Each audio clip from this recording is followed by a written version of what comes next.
Hey everyone, welcome back. I am thrilled to be here with you today at the Money Lab. For week 6 of our journey, we are opening up the vault to investigate a totally silent threat.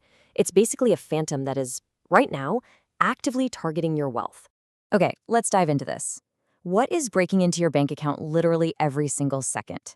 Now, you might be wondering if it's some digital hacker, right? But no, this thief doesn't use a keyboard, and they certainly don't use a physical crowbar. Instead, they use something way more insidious and unstoppable: time itself. Part 1. The Invisible Thief and Understanding the Threat to Your Wealth. Our urgent goal for today's lab presentation is to prove mathematically exactly why the dollar in your pocket will buy less tomorrow and show you how to completely inflation-proof your life. Part 2. Purchasing Power Collapse and the Steady Decrease in Your Money's Value. Essentially, we define inflation simply as the relentless increase in everyday prices, resulting in the dangerous collapse of your purchasing power over time. To actually fight this thing, we've got to quantify it first, and this brilliantly illustrates exactly what we're up against. Just look at that tiny bar from 1970. A standard movie ticket cost just $1.50.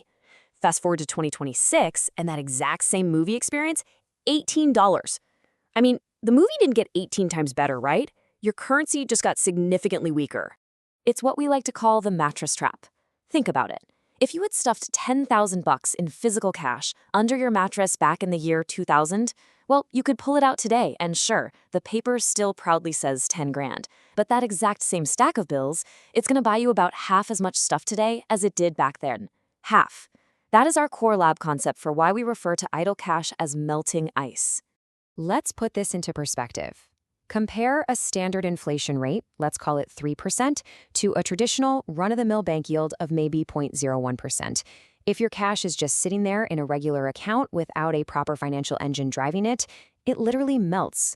You're putting in all this effort to save, but mathematically speaking, you are basically forced to run up a down escalator. So the crucial point is the end result here, a mathematical gap of negative 2.99%. What does that actually mean for you? It means you are effectively losing nearly 3% of your total wealth every single year. Boom, gone. It doesn't show up as some annoying withdrawal fee on your monthly statement, but make no mistake, that purchasing power vanishes all the same. Part 3. Causes of the Melt, Uncovering the Mechanics of Inflation. We're going to transition into the tech lab portion of our presentation right now to investigate the 2 primary global mechanisms driving this currency melt. All right, to stop the damage, we really have to understand the machinery working behind the scenes. The first mechanism is demand pull. This basically happens when there's a sudden surge of money pumping into the system, and suddenly everybody decides they want the exact same item at the exact same time. It's a simple example. Imagine 10 super eager buyers rushing into a store, all competing for the exact same TV. Naturally, what happens? The store pulls the price right up. Now, contrast that with cost push. This happens when the actual physical cost to produce or transport an item shoots up.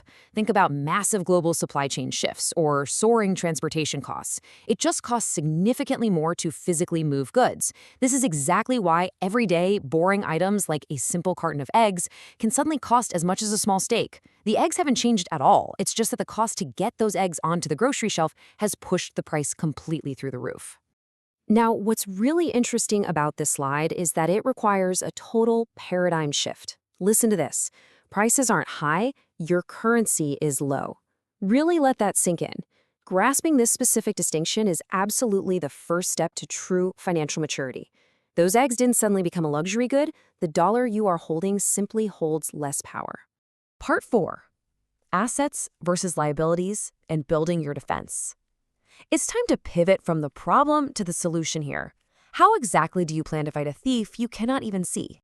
Well, you do it by strategically moving your wealth away from melting ice, your idle cash and standard bank accounts, and firmly onto solid ground. There is an urgent need to get off the ice. And by solid ground, I mean acquiring appreciating assets. Okay, so what actually qualifies as solid ground? Let's list them out. Real estate is a prime example, for sure. Diversified index funds are another huge one. These represent your actual ownership in profitable, growing companies. And hey, never ever overlook your own education and skills.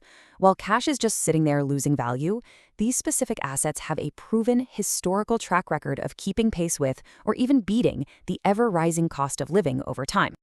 And that brings us to our guiding mantra here in the lab. It's super simple. We don't just save, we invest. Now, don't get me wrong, saving is absolutely crucial for short-term emergencies. You need that buffer. But leaving your long-term wealth in a basic savings account, that is volunteering for the melt. Investing your capital into solid ground is your true mathematical shield against the silent thief. Part 5, the personal inflation audit, your lab task for week 6. I'm issuing your actionable task for today's presentation right now, challenging you to look closely at how your own biggest expenses have risen over the last 2 years. Look, theory is great, but application is where actual generational wealth is built. So let's walk through your game plan. Step 1, check your personal inflation rate by actively tracking the rising costs in your own budget over the last couple of years. Step 2, find just one lifestyle inflation leak.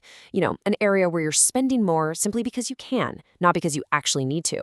And step 3, this is your immediate defense mechanism. Increase one of those auto investments we set up back in week 2 by just 1%. Just 1%. I want to leave you with this provocative question as we close out today's lab session. Which solid ground assets will you buy next? Really think hard about that, because next week we are firing up the investment engine. We'll be looking exactly at which solid ground assets you should be targeting to properly secure your future.